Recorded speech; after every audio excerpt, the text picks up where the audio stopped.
மீனம் ராசி அன்பர்களே, இந்த ஆகஸ்ட் மாதம் என்ன பலன் எப்படி இருக்கும்னு பார்க்கும் பொழுது, உங்களுடைய ராசிநாதனான குரு பகவான் 4ஆம் இடம் என்று சொல்லக்கூடிய சுகஸ்தானத்தில் போயிட்டு உட்கார்ந்துருக்காரு. ஒரு கேந்திரத்தில் போயிட்டு உட்கார்ந்துருக்கு. உங்கள் ராசியில் சனி பகவான் உட்கார்ந்துருக்கு. அப்போது ராசியில் சனி உட்கார்ந்துருந்தாலே இங்கே 7.5 சனியில் ஜென்ம சனின்னு அர்த்தமுங்க. அப்போது 7.5 சனியில் ஜென்ம சனி அப்படிங்கிறது ஒரு மன அழுத்தம், மன ப்ரெஷரை கொடுக்கக்கூடிய ஒரு அமைப்பு. ஆனால் இப்போது சனி பகவான் வக்ரம் பெற்றிருக்கு. அப்போது கொஞ்சம் ரிலீஃப் ஆக போகுதுன்னு அர்த்தம்ங்க. கொஞ்சம், அதாவது ரிலீஃப் அப்படிங்கிற ஒரு சென்ஷன், ஒரு விடை கிடைக்கும்னு அர்த்தம். ஒரு குழப்பத்தில் இருக்கக்கூடிய மீனத்திற்கு ஒரு விடை கொடுக்கக்கூடிய ஒரு மாதம் இந்த ஆகஸ்ட் மாதம். ஏன் அப்படின்னா, கடந்த சில மாதங்களாகவே 2ஆம் அதிபதி, அதாவது செவ்வாய் பகவான் நீச்சமாக கேதுவோடு சேர்ந்து ஒரு குழப்பத்தில் இருந்தது. என்ன குழப்பம் அப்படின்னா, பிரச்சனையில் இருந்ததுன்னு சொல்லலாங்க. இன்னொரு முக்கியமான விஷயம், தனிப்பட்ட முறையில் ஜாதகம் பார்க்க இந்த வாரத்துக்கான அப்பாயின்மெண்ட் ஃபிக்ஸ் பண்ண சொல்லி நிறைய பேர் கேட்டிருந்தீங்க. இப்போது ரூபாய் 299 ரூபாய்க்கு தெளிவாகவும் விளக்கமாகவும் ஜாதகம் பார்த்து தரோங்க. தாழ்மையான வேண்டுகோள், இந்த நம்பருக்கு ஃபோன் கால் அல்லது வாட்ஸ்அப்பில் கூட நீங்கள் கேட்டு அவங்களுடைய அப்பாயின்மெண்ட் அப்படிங்கிறத ஃபிக்ஸ் பண்ணிக்கலாம். உங்களுக்கு தேவையான அனைத்து டீட்டெயிலுமே நம்ம டீமில் இருக்கிறவங்க கொடுத்துருவாங்க. அப்பாயின்மெண்ட் டேட் மற்றும் டைம் ஃபிக்ஸ் பண்ணதற்கு பிறகு அந்த நேரத்தில் நான் உங்களுக்கு ஃபோன் கால் பண்ணி ஜாதகம் பார்த்து பலன்கள்ங்கிறது சொல்லிடுவேங்க. ஜஸ்ட்டு நீங்கள் வாட்ஸ்அப் அல்லது ஃபோன் காலில் உங்களுக்கான டவுட் அப்படிங்கிறத கிளியர் பண்ணிக்கலாம். சரிங்களா? உங்களுக்கான அப்பாயின்மெண்ட் டேட் மற்றும் டைமை ஃபிக்ஸ் பண்ணிக்கலாம். அப்புறம் நிறைய பேர் கேட்குறாங்க எவ்வளோ நேரம் ஆகும்னு சொல்லிட்டு. ஃபஸ்ட்டு நம்ம உங்களுடைய ஜாதக கட்டத்தை பார்த்துட்டு ஜனனகால பலன்கள் அப்படிங்கிறத சொல்லிவிடுவோம். அதாவது இந்த ஜாதகக்காரங்களுடைய வாழ்க்கை எப்படி இருக்கும், கேரக்டர் எப்படி இருக்கும் அப்படிங்கிறத சொல்லிவிடுவோம். அதுக்கப்புறம் கோட்சாரத்தின் அடிப்படையில் கடைசி ஒரு 2.5 வருஷம் எப்படி இருந்துச்சு, எதிர்காலம் வரக்கூடிய 2.5 வருஷம் அதெல்லாம் எப்படி இருக்கும் அப்படிங்கிறதெல்லாம் பார்த்துடலாம். அட் லாஸ்ட் பர்டிகுலராக இந்தந்த டைமில் என்னென்ன நடக்கும், இந்த டைமில் என்னென்ன நடந்துச்சு அப்படிங்கிறதெல்லாம் பார்த்துட்டு உங்களுக்கான தெளிவான விளக்கமான பலன்கள் அப்படிங்கிறத சொல்லிடுவாங்க. இதை தாண்டி உங்களுக்கு ஏதாவது சந்தேகம் இருந்துச்சு அப்படின்னா கூட நீங்கள் கேட்டுக்கலாம். ஒவ்வொரு ஜாதகத்துக்குமே 30 நிமிஷம் வரைக்கும் நம்ம எடுத்துப்போம். தெளிவாகவும் விளக்கமாகவும் பொறுமையாகவும் உங்களுக்கு நாங்கள் சொல்லிடுவோங்க. இது இல்லாமல் வேறு ஏதாவது சந்தேகம் இருந்துச்சு அப்படின்னா கூட நீங்கள் டவுட்டுங்கிறது கேட்டுக்கலாம். கடைசியாக ஜாதகம் இல்லைனாலும் பரவாயில்ல, பிறந்த தேதி, பிறந்த நேரம், பிறந்த இடம் மட்டும் சொன்னாலே போதுங்க. நாங்கள் உங்களுக்கு ஜாதகம் பார்த்து பலன்கள் அப்படிங்கிறது சொல்லிவிடுவாங்க. நீங்கள் வாட்ஸ்அப்பில் ஜஸ்ட் ஒரு மெசேஜ் மட்டும் பண்ணாலே போதும், இல்லை ஃபோன் கால் பண்ணி உங்களுடைய அப்பாயின்மெண்ட் ஃபிக்ஸ் பண்ணால் மட்டுமே போதுங்க. சரி, வாங்க நம்ம வீடியோக்குள்ளே போகலாம். சரியாக செயல்பட முடியலை, குடும்பம் அப்படிங்கிறது கரெக்டாக இல்லை, ஒரு வகை தொந்தரவு, சின்ன சின்ன விஷயத்துக்கு பிரச்சனை, அதே மாதிரி பண விஷயத்தில் பிரச்சனை வந்தது, வாக்கு சம்மந்தப்பட்ட விஷயத்தில் பிரச்சனை வந்தது, ஏதோ ஒன்று நடந்துக்கிட்டு இருந்தது. ஆனால் இப்போ 2ஆம் அதிபதி 7ஆம் இடத்துல அமர்ந்து கொண்டு உங்கள் ராசியை பார்க்கின்றார். அப்போது பணம் வரும், அதில் எந்த மாற்று கருத்தும் கிடையாது. கடந்த சில மாதங்களாக பணம் சார்ந்த விஷயங்கள், குடும்பம் சார்ந்த விஷயத்தில் தீர்வு இல்லைன்னு சொன்னவங்களுக்கு இப்போ தீர்வு கிடைக்கும் இந்த ஆகஸ்ட் மாதம். அப்போது செவ்வாய் லக்னத்தை, ராசியை பார்ப்பது அப்படிங்கிறது மகிமை. ஏன்னா செவ்வாய் உங்களுக்கு தனத்தை கொடுக்கக்கூடியவர், பாக்கியத்தை கொடுக்கக்கூடியவர், உங்கள் ராசியை பார்க்கின்றார். ஆனால் குணம் என்று சொல்லப்போனால் செவ்வாய் கோபத்துக்கு காரகத்துவம், ஆக்ரோஷத்துக்கு காரகத்துவம். அப்போ சனி செவ்வாய் சேர்ந்தால் பகை. அப்போது அந்த இடத்துல கொஞ்சம் சில சமயங்களில் கோபப்படுறது, கொஞ்சம் ஆக்ரோஷப்படுறது வெளிப்படும். டிசிஷன் மேக்கிங்கில் அவசரப்படக்கூடாது என்பதை இந்த ஆகஸ்ட் மாதம் காட்டுகிறது. விஷன் என்ன அப்படின்னா, எந்ததொரு புதிய விஷயமாக இருந்தாலும் கொஞ்சம் யோசிக்கணும். அல்லது ஒரு வேலை சார்ந்த விஷயத்தில், வேலை வாங்கணும், வேலை விடணும், வேலை சார்ந்த விஷயத்தில் கொஞ்சம் டிசிஷன் அப்படிங்கிறது கொஞ்சம் யோசிக்கணும் அப்படிங்கிறத கொஞ்சம் ஞாபகத்தில் வச்சுக்கோங்க. ஏன்னா வேலை விஷயத்தில், அதாவது ஏதாவது ஒரு டெம்ப்ட் நடக்கக்கூடிய ஒரு தன்மை, திடீர்னு கோவப்பட்டு வேலை வேண்டாம் அது வேண்டாம்னு சொல்லக்கூடிய ஒரு அமைப்புகள் ஒரு சிலருக்கு உருவாக்கிடும். அப்போ தான் நிதானம் வேண்டும். அவசரப்பட்டு ஆக்ரோஷப்பட்டு வேலையை விட்டுறக்கூடாது. இந்த மீனம் ராசி என்பவர்கள் இதை ஸ்ட்ராங்காக மனதில் பதிய வைத்து கொள்ளுங்கள்.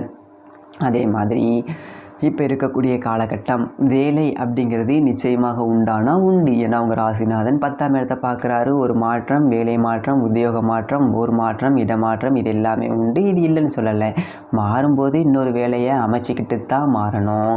அவசரப்பட்டு வேலையை விட்டுட்டு அதுக்கப்புறமா தேடுறது, அதுக்கப்புறம் மாற்றுறது அப்படிங்கிறது ஆகாது. இதை ஞாபகத்தில் வச்சுக்கோங்க. 100% அப்பாயின்மெண்ட் ஆர்டர் வாங்கிட்டு தான் நீங்கள் மாறணும். நண்பர் சொல்கிறாரா, அவர் வாங்கி கொடுத்துருவார், இவர் வாங்கி கொடுத்துருவார் அப்படின்னு நினச்சி, ஆசை பாசையை நினச்சி ஒரு ரிசைன் பண்ணிடக்கூடாதுங்க. இதை மட்டும் ஞாபகத்தில் வச்சுக்கோங்க. அதே மாதிரி இந்த மீனம் ராசி அன்பர்களுக்கு வேலையில் ஒரு சாட்டிஸ்ஃபேக்ஷன் அப்படிங்கிறது கண்டிப்பாக இருக்காது.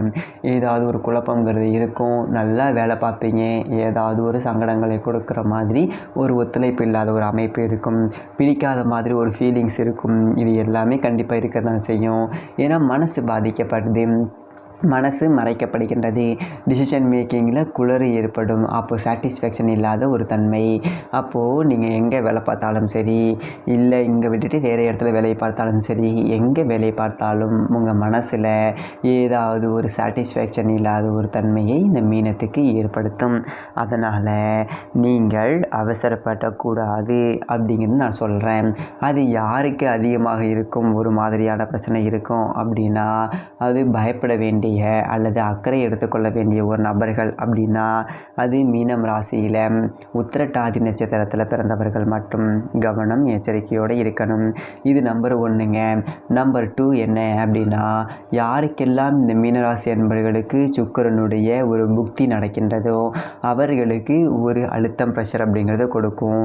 சுக்கிர புக்தி எந்த தசை நடந்தாலும் சரி, சுக்கிர புத்திநாதன் சுக்கிரனாக இருந்தால் உங்களுக்கு ஒரு அலைச்சல் அப்படிங்கிறத கொடுக்கும், நிச்சயமாக இருக்கும்.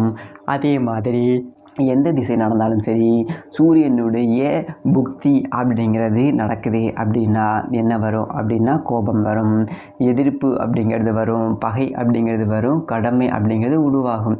ஸோ இந்த ஒரு தன்மையில் இருக்கக்கூடியவங்க மட்டும்தான் கொஞ்சம் அழுத்தம் ப்ரெஷர் அதிகமாக இருக்கும். மற்றவர்கள் கவலைப்பட வேண்டிய ஒரு அவசியம் அப்படிங்கிறது கிடையாது. மற்றவர்கள் கோபப்படாமல் இருந்தாலே போதும், அதில் எந்த ஒரு நெகட்டிவும் உங்களுக்கு வரப்போவது இல்லை. சனி இப்போது வக்ரமாக இருக்கார், இயல்புக்கு மாறிய இருக்க போகிறாரு. அதனால் நீங்கள் பயப்படாமல் செய்யலாங்க. அது மட்டும் இல்லாமல் உங்களை பொறுத்த வரைக்கும் வீடு வண்டி வாகனங்கள் கொஞ்சம் காலகட்டம் வாங்கலாமா அப்படின்னு கேட்டால் நிச்சயமாக வாங்கலாம். வாங்குவதற்கு எந்த ஒரு தடையும் இல்லையே. சுக்கிரன் 4ஆம் இடத்துல தானே உட்கார்ந்துருக்காரு. வீடு அப்படிங்கிற இடத்துல தான் சுக்கிரன் இருக்குது. அப்போ வீட்டை மாற்றணும், வீட்டை ஆல்ட்ரு பண்ணணும், புதிய வீடு வாங்கணும், பணம் விரயமாகுது, இல்லை பேசாமல் இந்த மாதிரி தான் செஞ்சுக்கலாம் அப்படிங்கிற ஒரு எண்ண ஓட்டங்கள் அப்படிங்கிறத கொடுக்கும். அதை பண்ணிக்கலாம். ஏன்னா நீங்கள் குரு உங்களுடைய ராசிநாதன் 4ஆம் இடத்துல உட்கார்ந்துருக்காரு. நீங்கள் போயிட்டு வீடுங்கிற சுகஸ்தானத்தில் உட்கார்ந்துருப்பீங்க. அப்புறம் அதை பற்றி திங்கிங் இல்லாமல் எப்படி இருக்கும்? கண்டிப்பாக அதை பற்றின ஒரு திங்கிங் கொடுத்தே தீருங்க. அது மட்டும் இல்லாமல் இந்த ஒரு காலகட்டம் அப்படிங்கிறது இந்த மீனம் ராசி அன்பர்களுக்கு பார்த்தீங்க அப்படின்னா இந்த மாதம் 17ஆம் தேதி சூரிய பகவான் ஆட்சி பலத்தோடு வலிமையாக போயிட்டு உட்கார போகிறாரு 6ஆம் இடத்துல. அப்போ வேலை அப்படிங்கிறது உண்டு, வேலை அதிகாரம் அப்படிங்கிறது உண்டு.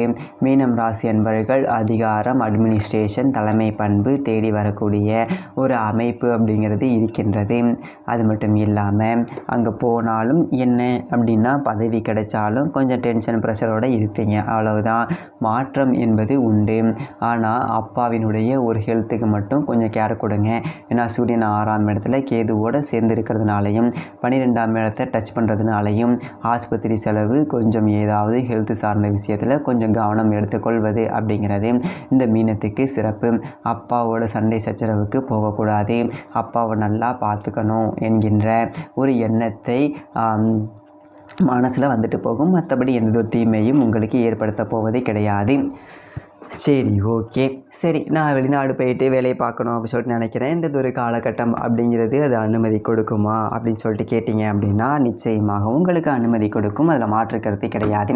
ஏன்னா நீங்கள் குடும்பத்தை விட்டு இல்லை ஊரை விட்டு கொஞ்சம் பிரிந்திருக்கணும் அப்படிங்கிற ஒரு அமைப்பு இருக்கின்ற ஒரு காரணத்தினால குரு 12ஆம் இடத்தை பார்க்கறதுனால உங்களுடைய ராசிநாதனான குரு பகவான் 12ஆம் இடத்தை பார்க்குறாரு. அப்போது 12 அப்படிங்கிறது வெளியூர், வெளி மாநிலம், அந்நிய தேசத்தை குறிக்கக்கூடிய ஒரு இடத்தை நீங்கள் அங்கே பார்த்துக்கிட்டு இருக்கீங்க. அப்போ எண்ணங்கள், சிந்தனைகள் அப்படிங்கிறது வருமா இல்லைங்களா? கண்டிப்பாக வரும். அதற்கான ஒரு முயற்சி அப்படிங்கிறது எடுங்க, சக்ஸஸ் கொடுக்கும். ஏன்னா 12ஆம் இடத்துல ராகு உட்கார்ந்துருக்காரு, வெளிநாட்டுக்கார கிரகம் அப்படிங்கிறது உட்கார்ந்துருக்கு. அப்போ வெளிநாட்டு தொடர்புகள் அப்படிங்கிறத கொடுக்கும், நிச்சயமாக கொடுக்கும். அதை ஏற்படுத்தி கொள்ளுங்கள், சரிங்களா? அல்லது வெளிநாட்டு தொடர்புடைய ஒரு கம்பெனியாவது உங்களுக்கு ஒரு லிங்க் கிடைக்கும். இல்லை அப்படின்னா சிறு தூர பிரயாணங்களாவது உங்களுக்கு ஏற்படக்கூடிய ஒரு அவசியங்கள் என்பது நிச்சயமாக இந்த மீனத்திற்கு ஏற்படுத்துங்க. அது மட்டும் இல்லாமல் இப்போ இருக்கக்கூடிய காலகட்டம் அப்படிங்கிறது குழந்தைகள் அப்படிங்கிறது எப்படி இருப்பாங்க, குழந்தைகளுடைய வளர்ச்சி எப்படி இருக்கும், குழந்தைகள் நல்லா படிப்பாங்களா? குரு 4ஆம் இடத்துல உட்கார்ந்துருக்கு, நல்லா படிப்பாங்க. என்ன கொஞ்சம் மறதி அப்படிங்கிறது இருக்கும், பட் படிச்சுப்பாங்க. ஒரு அழுத்தம் இருக்கும், நீங்கள் அழுத்தத்தை கொடுக்க வேண்டாம்.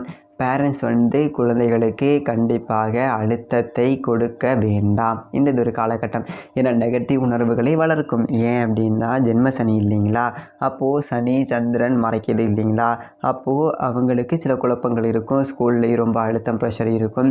அப்போ நீங்களும் சேர்ந்து அழுத்தம் ப்ரெஷர் கொடுத்தீங்கன்னா அவங்களுக்கு இன்னும் கொஞ்சம் ஸ்ட்ரகிளை கொடுக்கும். அதனால் குழந்தைகளுக்கு அன்பு கொடுங்கள், பாசத்தை கொடுங்கள், அரவணைத்து செல்லுங்கள், மோட்டிவேஷன் அப்படிங்கிறத கொடுங்க. குழந்தைகள் கண்டிப்பாக மீனம் ராசியில் இருக்கக்கூடிய குழந்தைகளுக்கு பெற்றோர்கள் கண்டிப்பாக இந்த ஒரு காலகட்டத்தில் மோட்டிவேஷன் அப்படிங்கிறத கொடுங்க. மேலும் மிகச்சிறந்த நன்மையெல்லாம் நடக்க வீட்டுக்கு அருகில் உள்ள குரு பகவான் ஆலயம் சென்று குரு பகவானை தரிசிச்சுடுவாங்க. நிச்சயமாக உங்கள் வாழ்க்கையில் மிகப்பெரிய நன்மை அப்படிங்கிறது நடக்கும். தனிப்பட்ட முறையில் ஜாதகம் பார்க்க கீழே இருக்க நம்பருக்கு கான்டாக்ட் பண்ணுங்கள். தெளிவாகவும் விளக்கமாகவும் பொறுமையாகவும் ஜாதகம் பார்த்த பலன்கள் அப்படிங்கிறது சொல்லப்படும். நன்றி, வணக்கம்.